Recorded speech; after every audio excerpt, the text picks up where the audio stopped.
ہے؟ وہ کون سی چیز ہے جس کے ذکر سے قرآن کریم بھرا پڑا ہے؟ وہ کون سی دولت ہے جس کو حاصل کرنے کے لیے حضرت سمیہ رضی اللہ تعالیٰ عنہا نے شرمناک طریقے سے شہید ہو جانا گوارا کر لیا مگر اس دولت سے ہاتھ نہیں دھویا؟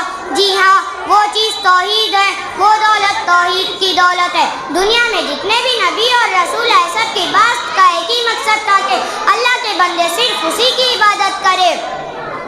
میرے بھائیوں، توحید کا مطلب ہوتا ہے ایک کرنا، اور شریعت میں توحید کے معنی یہ ہے کہ اللہ کی ذات کو ربوبیت میں اور اس کے تمام اسماء و صفات میں یکتا مانا جائے۔ اگر اس کے سوا کسی کو رب مانا جائے تو یہ بھی توحید کے خلاف ہے۔ اور اس کے ناموں اور اس کی صفات میں جس میں وہ اللہ کے لیے استعمال کیے جاتے ہیں، اگر اور کسی کے لیے استعمال کیا جائے تو یہ بھی توحید کے خلاف ہے۔ میرے بھائیوں، مسلمان کی تاریخ گواہ ہے، جب تک ان کے سینوں میں توحید کی دولت تھی تب تک یہ زمانے میں سرفراز تھے، صحابہ عروج تھے، لیکن جب توحید کو چھوڑ کر مسلمان ہی شرک کی غلاظتوں میں مبتلا ہو گئے، اسی دن سے مسلمانوں کے زوال کی کہانی شروع ہو گئی۔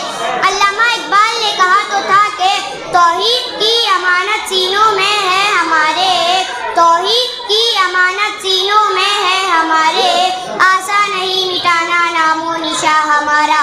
مگر حقیقت یہ ہے کہ دھیرے دھیرے مسلمان اس دولت سے ہاتھ دھوتے چلے جا رہے ہیں۔ وہ عقیدہ اسلام جس نے توحید پر اس قدر زور دیا تھا کہ شرک کی طرف لے جانے والا ایک معمولی سا کلمہ بھی زبان سے نکلنا جائز قرار نہیں دیا، اسی مذہب کے ماننے والے آج جگہ جگہ اپنی توحید کو مٹا کر شرک و بدعت کے اس عمیق گڈھے میں دھستے چلے جا رہے ہیں۔ السلام علیکم ورحمۃ اللہ وبرکاتہ۔